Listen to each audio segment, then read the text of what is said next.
In this video, we will be exploring the M phase of cell cycle, including mitosis and cytokinesis.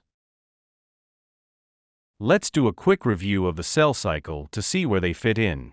The G1, S, and G2 phases make up interphase, and the M phase represents cell division.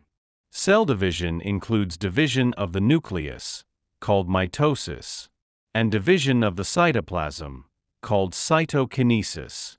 Mitosis is further broken down into four phases: prophase, metaphase, anaphase, and telophase. The centrosomes, which are responsible for organizing the spindle fibers, move to opposite poles of the cell. The nuclear envelope breaks down, allowing the spindle fibers to attach to the chromosomes. Next, the cell enters metaphase. During metaphase, the chromosomes line up along the equator of the cell, called the metaphase plate. The spindle fibers, which are attached to the centromeres of each chromosome, ensure that the chromosomes are properly aligned and can be separated. Next, the cell enters anaphase. During this stage, the sister chromatids of each replicated chromosome separate and are pulled towards opposite poles of the cell by the spindle fibers.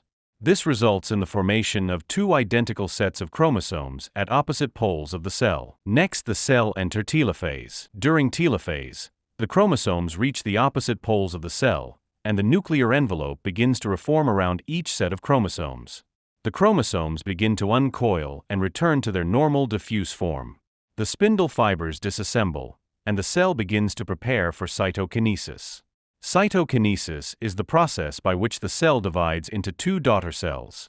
In animal cells, a contractile ring of actin and myosin filaments forms around the cell, contracting and pinching the cell membrane until the cell is divided into two separate cells.